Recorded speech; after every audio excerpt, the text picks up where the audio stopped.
coming to you raw and unscripted. Beaming across Ontario and beyond to places like Grand Bend, Port Colborne, Palm Beach, and Sybil Point. This is the Real Hickson Real Estate Podcast. Whether you're listening on your commute or putting on your suit, whether it's your morning stroll or you're on patrol, you just finished prayer or dropped the kids at daycare, you're in the bar, your car, or listening with the bathroom door ajar, near or far, this is the Jess and Giro Show. We're grateful for flattery and prone to inaccuracies. This is your guide to Toronto culture, people, events, news, but most importantly, real estate talk. Yes, hello guys, and I'm sure you might have noticed if you didn't skip the start, I called out all of the beach towns that I've been looking into recently. I think I've been sleeping on them. I think a few people have been sleeping on telling me about them. I love all these little places. There's the obvious ones with Wasaga Beach and all that kind of stuff, but there are tons and tons of little beach towns all around Ontario amongst the different lakes. And we've been checking them out. Last summer, this summer, I'm back into it again. Anyways, I'm loving that. Welcome back to a very summary episode, guys. I am by myself today here, guys. I am here today doing the Toronto Survival Guide to Rentals. Jess is out in cottage country. I'm here. It's been so busy, this market, and I'm going to get to all the news and kind of the information for you guys. But we are very sorry we haven't done one in like over a month or two. We are back. I'm back doing it by myself, and we're going to get into it. So basically what's going on right now, a lot has changed since our last podcast when I was predicting a hot market. And guess what? Predictions came true. If you don't believe me, go back and see what I was saying. It's very busy, very, very busy. I feel like it was a slightly late market this spring. Usually, or in the previous couple of years, it was starting a little bit earlier, February and March. And there was some activity, but it really didn't pick up till kind of March, April. And now we're seeing everything full force. We are seeing multiple offers on, a lot of freehold properties, detached, semi. Even the luxury market is moving and grooving. Townhouses are the same. The only thing that's a little bit slower is the condo market, but I'll get to what's going to be happening with the condo market in just a little bit. The stats just came out. We have seen 3 months of rising prices, and guess what has always been the issue? Lack of inventory. I mean, they are really working hard. The government is implementing some stuff now to change all of that. These things are going to take time though. So we are still seeing that lack of inventory and a few other factors. Basically, Toronto is the place. The secret is well and truly out. Everyone's coming here, and tech is coming here, business is coming here, people with good jobs. But I'll get into that in all of a second. In the immigration, we're still the fastest growing G7 nation. In 2022, we saw 1 million people moving here, and they're predicting that again. Now, that's fine. But what the issue in Canada is, we really don't have a lot of major cities to spread everyone out. And it's not even that. There are plenty of fantastic, beautiful places to live across Canada. It just so happens that everyone wants to live practically in the same place, which makes sense for jobs and for moving to similar communities and moving close to family. I mean, that all makes sense. There's definitely a shift in the pandemic, as we've talked about before, in terms of people reconsidering their lifestyles, moving out into province, and really thinking newly in a new way about their lifestyle and maybe how they work, particularly when they want to work from home. But yeah, guys, we are still seeing this great country that I choose to call home just really, really picking up in interest, and I don't see it stopping anytime soon. So we saw inflation reversing a little bit. We have been really nicely dropping inflation over the last few months. We had a little uptick. I mean, it's basically level between last month and this month, but it was enough to make the Bank of Canada and the policymakers maybe rethink what's going on here and really look at the numbers a lot closer. So in terms of what's going to happen with interest rates, and this is secondhand information that I'm getting talking to mortgage agents, worst case, by kind of fall this year, we may see a slight rise in interest rates. Again, most likely it's going to be a hold. The most likely case, we're just going to hold interest rates. The best case we're going to get is maybe a 0.25 or a 0.5% drop by fall. That is the absolute best case.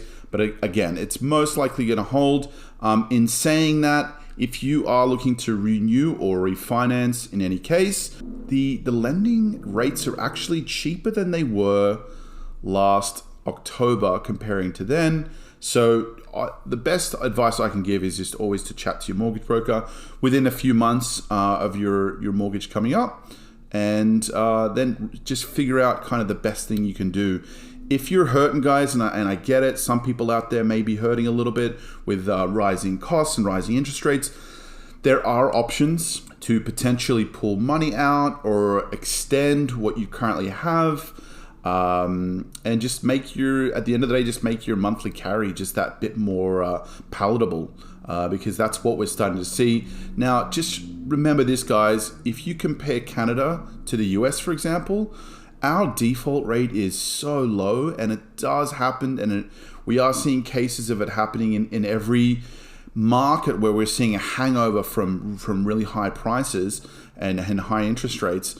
We do see these defaults here and there, but fortunately for us, the stress tests are there, these lenders are strict, and it really prevents a lot of the issues that, for example, America may see in some of these markets.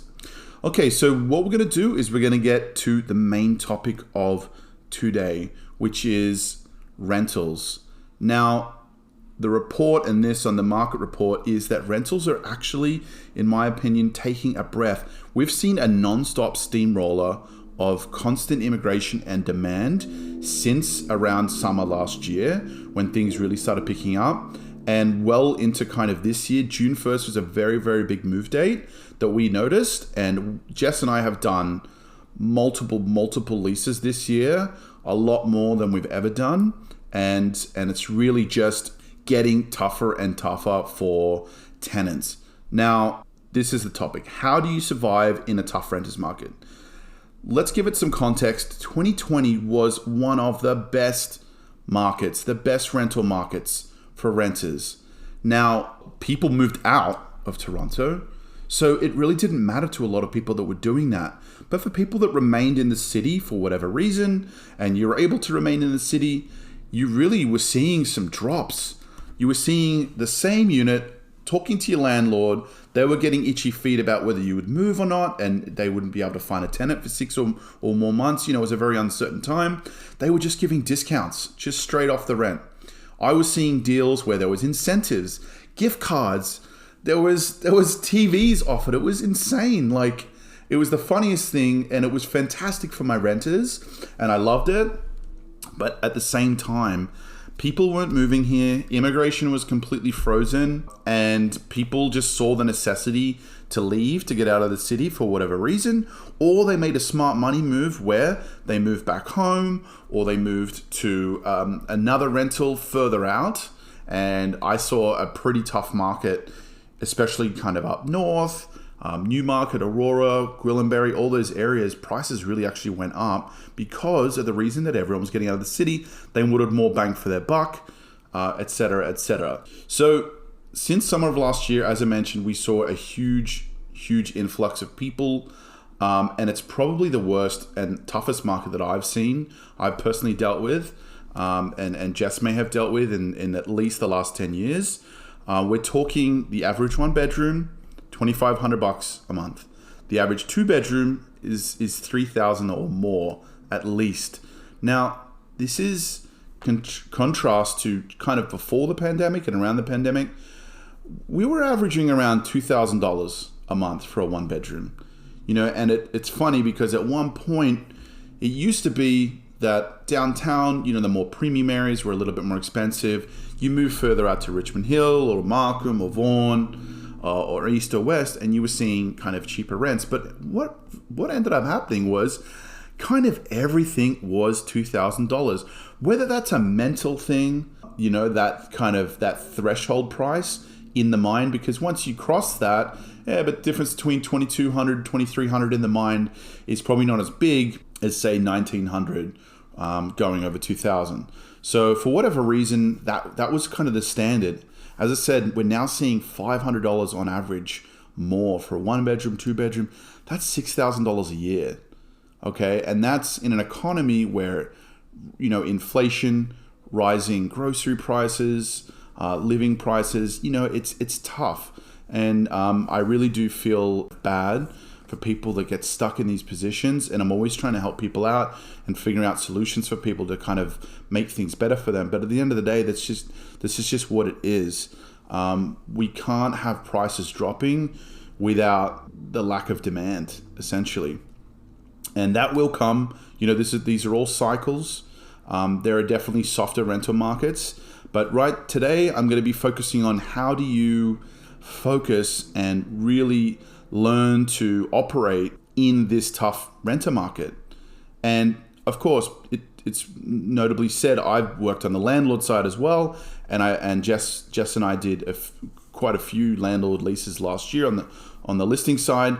And, it does go both ways, guys. We've had rentals where we've had multiple offers, hundreds of calls. It's also on the agents as well. It's tough. It's tough on both sides to operate in this market. So what are we seeing now? So we saw the hangover of people moving out in 2020. Okay, now we have the rush back in. Okay, so the locals that moved out, as I mentioned, they're moving back. Now offices are asking workers to come back. Now, this is a huge thing that I had actually predicted, and you can go back and listen to what I was saying about this. But, now the offices have gone from a policy of, you can work at home forever, fantastic, to now, oh no, we need you to come in 1 day a week. Now we need you to come 2 days, 3. This is a gradual process. Anything like this, government policies included, none of this happens quickly, because especially what was happening last year is early in the year, and I think for the most part it did happen early this year too, but there was the great reset of people changing jobs, and a lot of employers that were saying, hey, you're going to be going back to the office. Some people were saying, no, you know what, I really enjoy this lifestyle, I love working from home. Now I moved out, I bought something further out, and there's just no way I can get back into the office. And these people were searching for new jobs. So we did have an employment crisis last year in favor of employees. So we've obviously seen reverses in that, but that was basically making up the hangover. Now we see universities resuming in class. And of course, the pent-up demand for immigrants coming back into the country, as I previously mentioned. And these aren't war-torn immigrants. These are immigrants coming here with good, well-paying jobs. I can say this because, as I said, I've been on the listing side. I've seen who's coming here, and I'm seeing them come with their employment letters, their funds, all that kind of stuff. The other thing I wanted to mention was the new 2018 rule has become more common than ever. Obviously, we're 5 years from 2018, and if you don't understand the 2018 rule, basically any rental property built before 2018, it had rent control in it. So basically every year, and it's to do with the CPI index, which is the consumer index, and affordability, there is a percentage set between 1 and 3%. Now, this is posted every year, and it's a guide. There are exceptions to it, but for the most part, as a landlord and you have a tenant in there right now, you can raise every 1 calendar year from your lease agreement. You can raise it that, whatever percentage that is. For this year, it's actually 2.5%. Now, the opposite to that is, what is it? Well, it's no rent control. And so going back to the 2018, anything built from 2018 and forward basically allows the landlord to, every calendar year, raise the rent basically as much as they wanted. Now, at one point, we always determined, and it was common knowledge that we thought, that it was only the first tenant to live in that unit. Now, that to me kind of made sense. I deal with new buildings all the time, and in a lot of cases, when these units are released, some of the amenities aren't finished. Okay, the gym, the this and that. Usually the hallways are fine, the parking's done, the units are obviously finished and livable, but sometimes the other stuff, the other fun stuff, whether that matters to you or not, is not finished. And I get it. That makes sense why there would be a little bit of discount. After that year, now we're back to normal kind of rent because now the building's completely finished. Not only that, everything's brand spanking new. It makes sense to be able to raise that rent as kind of much as you want, because at the end of the day, the rule is if you want to raise the rent, it has to be 90 days written notice, okay, before the end of your term agreement. Now that leaves the tenant with 60 days notice. If they want to leave, they have to give their 60 days notice. So really it gives the tenant about a month, which is completely fair, to say, okay, this rent is fine because now it's as much as anything else I'd go and get anyways, and I really like where I'm living, or that's too much, this guy's crazy or this girl's crazy, I'm going to leave. So that's fair. It gives you 30 days to think about it. And again, this rule was supposed to be just that first tenant. But now I'm hearing from multiple sources that it doesn't matter anymore, and that every year the landlord can basically raise the rent. Now, if you compare this to other major cities, I can't really speak to any of them except for Sydney. Now, if you compare this to Sydney and in Australia, it's really tough. You only get really sometimes 30 days notice to leave. The landlord can raise the rent at any time. They keep a security deposit. It's really a tough situation. We're kind of used to that. But in Toronto, fortunately, there are a lot of rights and responsibilities and protections for both tenants and landlords. At the end of the day, there are a lot of complaints from both sides. And I think the landlord-tenant board and other kind of corporations are doing quite well to keep that all together and to keep kind of everyone happy, because it's a very dynamic situation, a lot of gray areas, a lot of situations where people are doing rentals privately, and it can be difficult to navigate. Now, this next bit has to be said because a lot of landlords cop a lot of flack, especially in kind of poor economic markets, where tenants really just look at landlords as the bad guys. And you know what, guys? Sure, there are some moguls out there with hundreds of properties and they're just trying to make money and that's it. But there are some other landlords, and I think I've said this once before, where they're trying to make ends meet as well. Not all landlords have multiple properties. Some have one property and you're in it. And in some instances, tenants are not paying rent and they're trashing places, unfortunately. And it really affects people's livelihoods. And at the end of the day, it's just important to remember that your landlords are people too, and they're trying to make money moves and they're trying to get ahead. And with these rising interest rates, they've been really, really hurting. So that's probably the other factor that's gone into this rental market, as well as the increased demand, people coming back to the city, is basically people have to try and make their mortgage. And there was a period where people were having positive cash flows on their income properties. It's actually becoming more increasingly rare that that's not happening, and there is a certain amount of carry with taxes. They're paying maintenance fees, and of course these mortgage repayments. So it's just important to remember that your landlords are people too. So what does a tough rental market look like? Okay, so we're seeing obviously higher prices.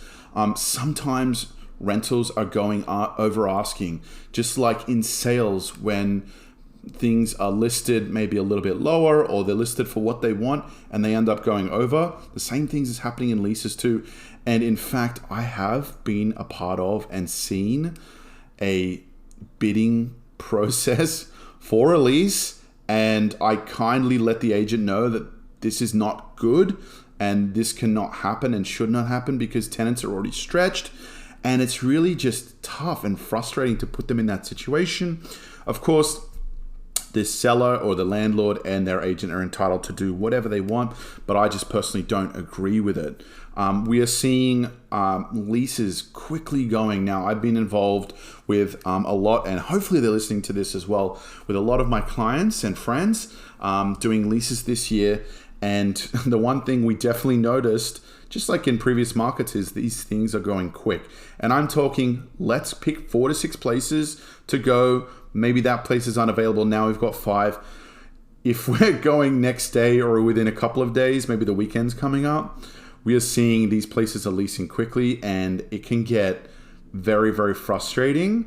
Kind of tenants settling for a place as well, kind of puts them in a tough situation. On top of that, high expectations of landlords.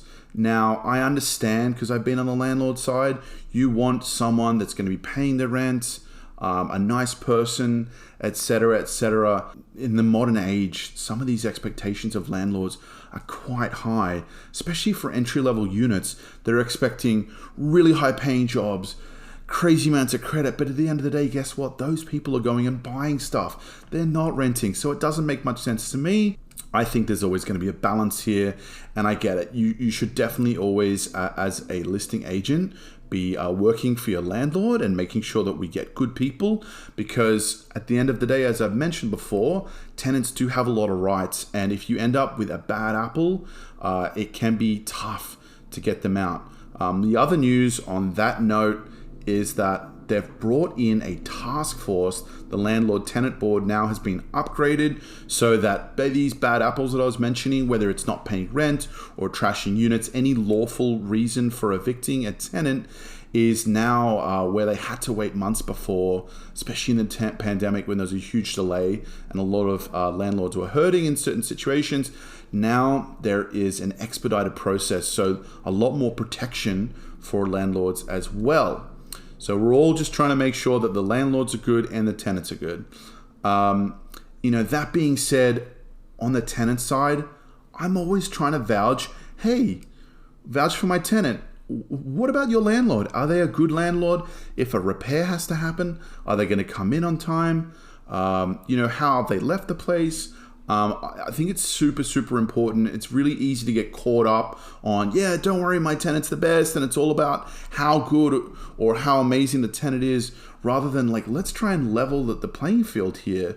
How is your landlord? I think it's super, super important. The other thing we're seeing in this more of a landlord-focused market is these multiple months extra up front. Now, legally speaking, you would not allowed as a landlord or a listing agent to ask for multiple months extra upfront. This has just become more commonplace and not quite an expectation, as it is just a usual way of doing business these days. In my opinion, it does make sense if you are new to Canada, if you do not have job, if you do not have rental history, if you do not have credit history. How is the landlord or the listing agent that is vetting you able to determine that you can make rent, especially as I mentioned with all these kind of horror stories that are going around from time to time? So they're trying to be extra careful. I think, as I said, multiple months extra up front does make sense for new Canadians. It's a way of, especially if it's a short term, hey, I'm only here for 6 months, I'm passing through, pay you 6 months up front. I know that's a lot of money. You're going to pay it anyways. So it's really just a pay me now, pay me later kind of deal. Unless you're a serious investor and you have wild yields on your short-term investments. Otherwise, it's not going to really cost you money. Outside of short-term rentals, again, your first rental, if you're a new Canadian, is going to be your hardest. I've done it before, and now in 2023, it's much, much harder than it ever was before. And this is a good way just to satisfy the landlord and also just give them some comfort knowing that you don't have to really check all my credentials because I've given you most of the rent up front. Now, this can range from a couple of months extra, which is what I usually suggest for people in this situation, all the way up to maybe international students that are kind of coming in and coming out, up to 12 months rent. Again, this is a lot of money. And it's really unrealistic to expect everyone to be able to do this. but it does work and it does help in certain situations. Now, all of this to say that it is a very frustrating and tiring situation and process for not only the tenant and the tenant's agent, but also the listing agent, because they're getting hundreds of calls. In the peak of the market, I had agents that were turning off their phones. They weren't even able to get to their emails because of how many people. And, in a lot of cases, the people offering or the people inquiring aren't always in the best situations. I myself advertise privately as well as on the usual circuits of MLS, etc. And myself, I really have to heavily vet some of these tenants that are coming through, whether they're unorganized or unrealistic or just plain don't get back to me either. So yes, there are listing agents that can be not as efficient with renters and rentals as they should be. Maybe they're tied up in sales. Maybe they're just busy as it is. But it also goes on the tenants as well to filter through. And when you're getting 100 calls a day, it can be tough for anyone, whether you have no listings and nothing else going on, or whether you have, a few listings or more. It can be really, really tough. So it's always worth keeping that in mind, that try and be as courteous as possible and just be realistic of how things are going. Now, these next things are a tenant's must. Your number one thing you have to be able to operate in a tough landlord market is you have to be organized. I had a couple of clients. Now, I tend to get clients from Australia. I'm in those circuits. And fortunately, a lot of the guys that I get come through, they're highly organized. Number one, they're super nice people. Very communicative. That's super important for me. That's more important than anything that's on paper, really. And being organized. Now, when I say organized, I mean getting stuff sorted before you get here. There are things that you can only do when you get here, such as opening up a bank account, getting a phone, because those things, by the way, start generating credit for you. And that's one of the main things that's going against you. Have your employment in order. Whether you have current employment from back home in rare cases, or you have a new job here in Toronto and you're moving here, or you just plan on moving here and getting a job, make sure you have the funds to back that up. There are different ways that you can kind of vet. The most simple way is employment letters, pay stubs, credit report, Canadian credit report, and the rental application. But of course, new Canadians don't always have the ability to have these things. So you can show stuff like, and I always say redacted bank statements, because they don't really need to see everything other than just a proof of funds. Do you have the money? I have to mention here, there has also been a rise in fraudulent papers and fraudulent documents. So now it's another added layer of protection for listing agents and their landlords, where I've heard stories. Fortunately, I've never had anyone, but people fraudulently making up employment letters or bank statements or pay stubs, anything really, to secure places. And it's really worrying. And it just means that not only as a listing agent to vet these people, but also me when I'm trying to deal with people I haven't met before, trying to vet them, I really have to be careful and watch out that people are who they say they are. For me, I obviously have my own process, but it basically involves the communication style, reading off of that, and then going to meet them for the first time. I'll definitely take a showing kit, even if it doesn't work out, just to meet people and chat to them and get the vibe and get the energy. This is something I also do on the listing side for my landlords. You can see everything on paper, it can all look fantastic, but at the end of the day, meeting people and feeling the energy and just seeing their mannerisms and seeing how they converse is volumes. It speaks volumes in terms of someone's character. The next bit of advice for tenants is to play the numbers game. You have to play the numbers game. Now, it's really unfortunate that you have to do it sometimes. As I said, some tenants are settling for places. They're not quite getting everything they wanted. Maybe this comes down to managing expectations as well, which is part of my job. But it's realistic and it's advised to not only, narrow down and focus on the area and the type of property you want to rent, but also have plenty of backup options. As I mentioned, there are plenty of times when we've seen the one and we're going out to see it the next day and it rents. So it's definitely important to have kind of that backup. And don't get defeated. It's very easy to offer on a place and get knocked back and feel like it's a personal insult. In most cases, it's not personal. It's just what's on paper. Again, these people are getting multiple offers. Maybe they just wanted to deal with the first person that they thought was nice. Maybe they were already dealing with someone and they're getting hundreds of calls and they just want to be done with it. There are many different scenarios and situations, but please don't take it personally. Keep going. It's very easy to stop, and that's the wrong thing to do. Keep going at it, and in certain circumstances, you may have to offer and get knocked back on 2, 3, or even more properties. So it's important to keep the chin up, and this is part of my job as well, is keeping them engaged, keeping my tenants engaged, and keeping them caring, especially if they really had their heart set on a place and it didn't work out. Having that fortitude and being able to just get on with it. Of course, the last note I have here is just using a realtor that cares. It is so easy to call up a realtor in regards to rent, and I can guarantee you that at least 50% of them won't even get back to you, especially when it's super, super busy. Unfortunately, there are a lot of realtors out there that don't really care about rentals. In some instances, they did pre-construction for that client, and as a promise, they said they would rent it when it would become rentable. And in some cases, they're actually doing it for free because of that. So some renters, for whatever reason, just don't care, or they're too busy, or a combination of the both. So always get a realtor that actually cares, and one that's actually gonna move at the pace of the market. I don't take anyone on as a tenant unless I have the time, the patience, and the effort to do it, because otherwise I'm just doing them a disservice. I had to turn off at one point my kind of lead capture for new tenants because it was just getting overwhelming and I was just going to be doing them a disservice. I do highly prioritize referrals and repeat clients for sure, but in terms of people I haven't worked with before, I have to actually just turn them off at some point. If I can't service them properly.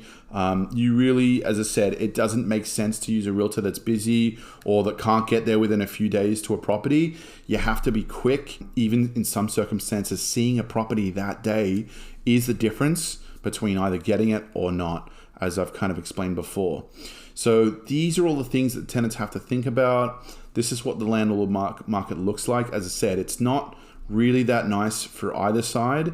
It's maybe a little bit nicer for landlords that have the ability to choose between multiple offers, and they end up with the best person that they like and that they like on paper. But at the end of the day, it can be tough and tiring for both sides. Now, there are all the problems. What are the solutions?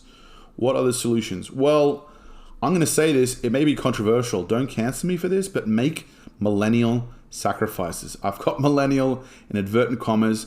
It is so easy these days in your 20s and 30s to get carried away with the latest TikTok trend. I get it. We're living in a very dynamic, interesting future, and there are a lot of shiny things, a lot of subscriptions you can spend your money on. I get it. We're definitely correcting for a lot of things, which is due. In my opinion, some things are overcorrecting, but borrow a little bit of Gen X and a little bit of boomer mentality. Some of this stuff, you can make some sacrifices, okay? Because what that'll mean, maybe you get a better place because you've been saving. As I said, maybe you need that extra couple of months rent up front to get the place. Now, it's worth saying that these markets don't sustain, but I'm telling you, we're sustaining for about a year. We are starting to slow down now. I think it's going to pick up again in September, potentially. We will see. But all these little sacrifices you can make along the way, that you don't go to that brand new sushi restaurant downtown and spend the $200 odd per person, or buy this or that from online. It really, don't come for me, guys, but it really makes sense to just stop and think, like, do an audit on yourself. Like, what do I really need to be putting my money into now? And I'll get to the main point I'm trying to make here, which is consider buying your first home. But not everyone's in that position. It's important to make the little steps now, whether it's a month away or a year away or 5 or 10 years away from buying. It's really important to be lean when you're renting, because if you keep moving around prices, you're just going to keep inheriting the new higher prices, especially if they keep going up. If you were to just say, hey, you know what, this place isn't perfect, and I can make it work for the next year, 2 year. I know that my rent isn't only going to go up just maybe 2%, 1%, whatever it may be per year. And it's not exactly what I want, or it's not exactly what I picture for myself, but it works for now. And that extra $300 or $400 a month I'm going to save from not moving is going to add up, and I'm going to put it away, and I'm going to put it towards, maybe travel down the line, or any other kind of purchase, maybe buying your first car, those things kind of down the line. In saying that, prices obviously will, in the long run, rise. I mean, we're talking, when I first moved here in 2013, of prices $1,100 for a nice, decent size one bedroom, $1,200, $1,300, $1,500. We've seen a constant, even with these ups and downs, we've seen a constant increase kind of long term. So maybe moving now, if you just need to make that move for whatever reason. In some cases, the landlord is selling their home and they're asking you to leave. It may be worth, even with the new price, to just make that next move, and always be thinking, I would say in rentals, be thinking at least 2 years ahead. What does my next 2 years look like? What's the goal? What do I want to achieve? Because locking into a new place now, will probably save you money in the long run, especially 3 to 5 years when prices keep rising. As said, your other option is to wait and save. Okay, take the hit. The other option you could do is consider moving further out. You will get more bang for your buck, and I'm not talking moving out to Oshawa or Hamilton or East Gwillimbury, Barrie, these kind of quite far out places. Maybe you do want to move out there, and you will definitely get more bang for your buck. But even just further out in the GTA along the transport hubs. Now, coming from Sydney, this was always normalized. It was funny because I had my regular friends, and then there were my city friends. And when I first came here, I just thought it was strange, personally, that people wanted to live right downtown. I mean, I'm not a city guy, so maybe that's why. I was happy living in Midtown because I was able to still get to everything when I wanted to, but without kind of having to live all amongst the jungle. I would say in the next 2 years, at the very least, it's going to become more and more normal to live further out in the GTA. Mississauga, Vaughan, Markham, Ajax, Pickering. It's going to become way more normal to do this. And as I said, it's definitely worth thinking, now we're thinking that 2 years ahead, to maybe pick a Go station. I can jump on the Go from Maple, and my friends joke about bringing their passports out here from the city. By the way, it's half an hour in good traffic, an hour and a half in bad traffic, to drive. But I can take a Go train. 35 minutes, I'm at Union Station. Now, how bad is that? It's really not. A 45-minute commute is pretty normal. A 30 commute is pretty good. Again, moving out, you're not only going to get more space, you're just going to get a more relaxed community. Obviously, whatever you're into, whatever trade-offs that you see for your kind of lifestyle that you want, but it's definitely worth thinking about maybe moving out. The other solution is to consider, and this is a pretty good one, consider sharing a 2-bedroom. Now, I get it. Not everyone wants to live with someone else. Maybe it's with family. Maybe it's with a good friend. Consider this. You're paying, on average, $2,500 for a 1-bedroom, right? Okay, fine. You have your complete and utter isolation. You have your own space, and I get all of that, your independence. Maybe you take a 1-year hit or 2-year hit to get in front, but sharing a 2-bedroom now with someone else, you were both by yourself paying $2,500 each, which is $5,000 a month, you're now, getting a place maybe for $3,000, $3,500 for a slightly nicer place. And now you're splitting $13.50 each. Now we're going back to 2015 days of rent. That makes sense. Again, you are giving up some liberties, a little bit of freedom and independence, but it really, if you set a timeline on it, I think it's the best way to go. It's not forever, it's for right now. It's like I say with any job, whether you're working retail or at a grocery store or at fast food, this job ain't gonna be forever and you're gonna use it as a stepping stone. That's the way you should be thinking about it in getting a 2-bedroom or even a 3-bedroom for that matter. I will tell you that in the condo game, 2 bedrooms definitely for this very reason did get a lot busier, but 2 and 3 bedrooms aren't as crazy busy as say studios or 1 bedrooms. So it's worth just considering that. The last solution that I have here is, well, don't complain. It's really, really easy to look at the media articles and the posts online and get really into your feelings and just complaining. Oh, it's unfair. It is unfair for sure. I hear you on that, but the real estate game, whether it's sales or whether it's leases, it's going to move with or without you. It doesn't care about your feelings. It's going to keep marching on. And the reality is that Toronto is a world city now, a world-class city. We're getting there. The infrastructure is catching up and the population is catching up. But let me tell you, people are coming here, and there's a reason people are coming here.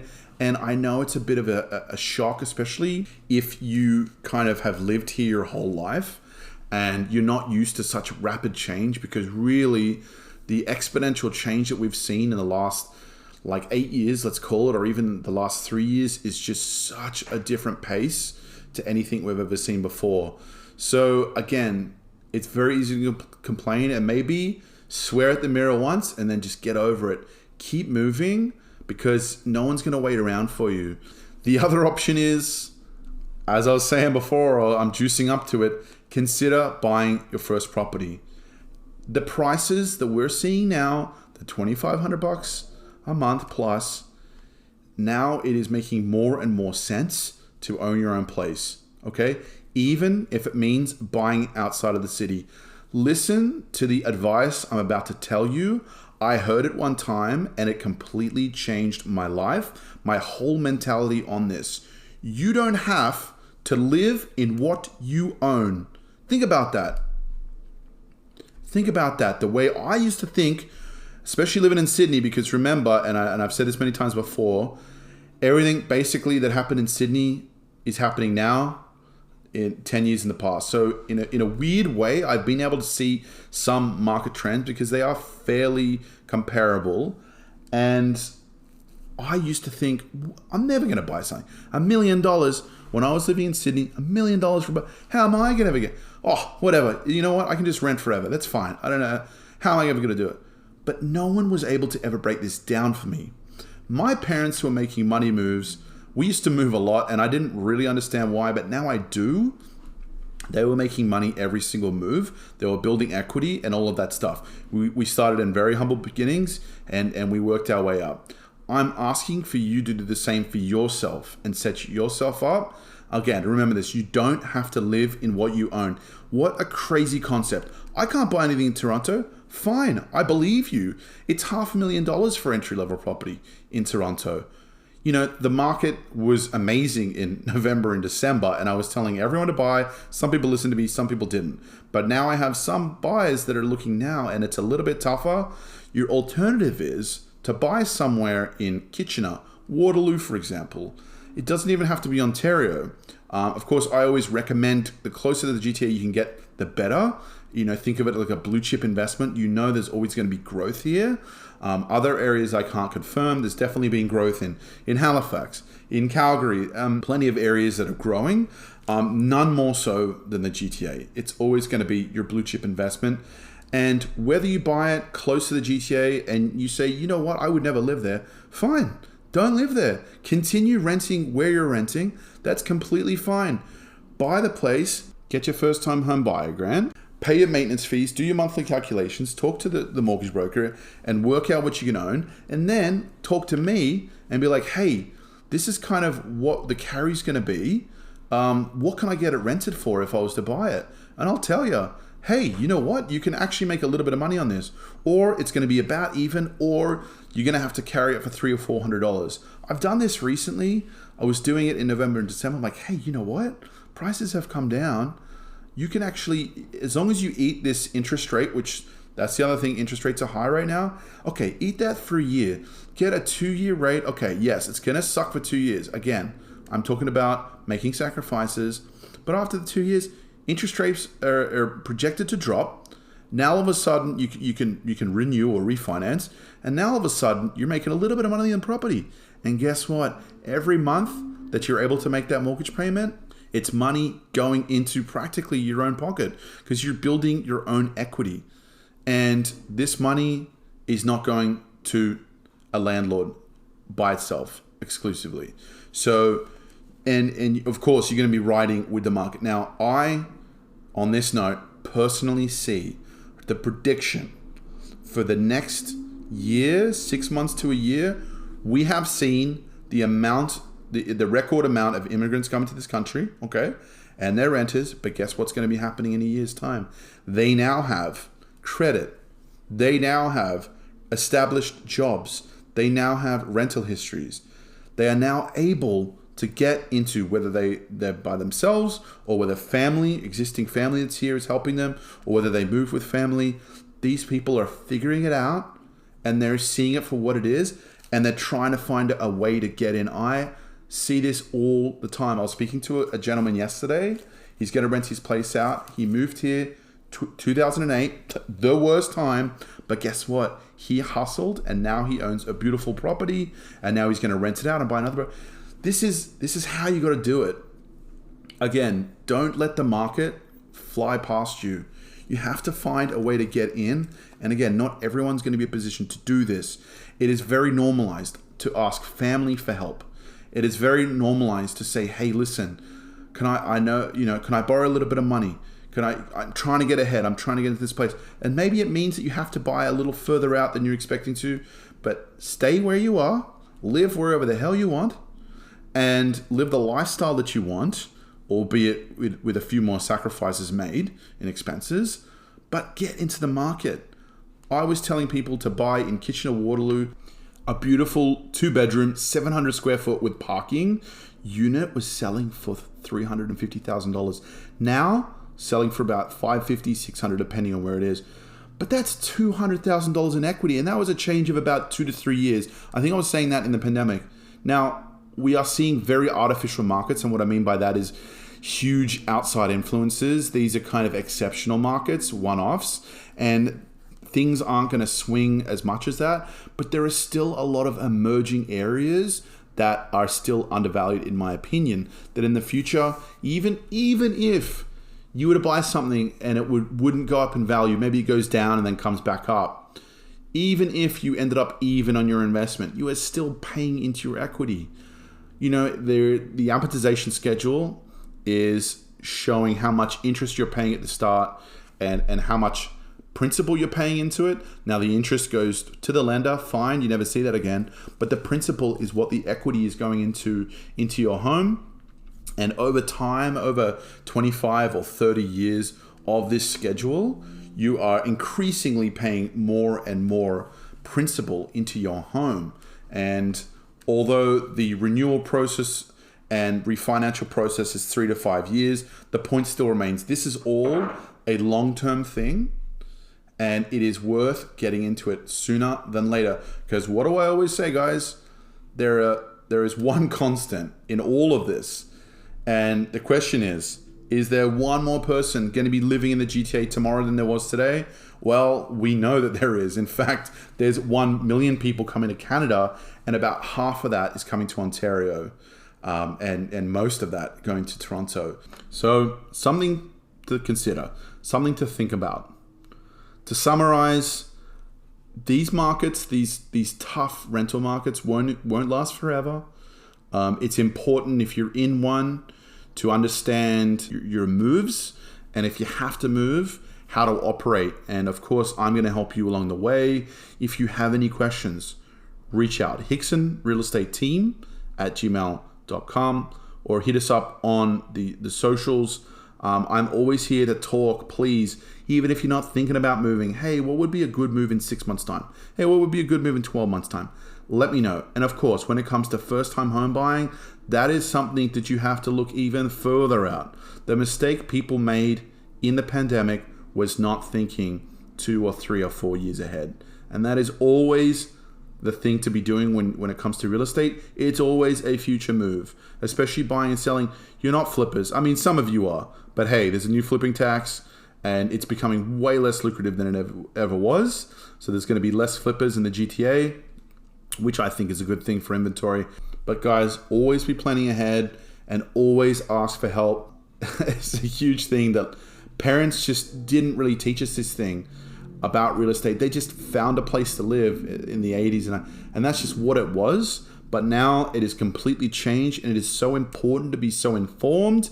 And there's a lot of resources out there that you can go and research on your own. But as always, reach out. I'm always talking real estate. Jess is always talking real estate. And this is not just transactions. This is your life. This is my life. This is people's lives and lifestyles. And it is extremely important to be looking ahead and making smart moves. Guys, I've been talking way too much. Thanks for hanging with me if you've reached this point. And I promise next time Jess is going to be back on. We're going to be bringing you some more guests soon. And we're going to keep going in 2023. I'll speak to you guys soon. Bye.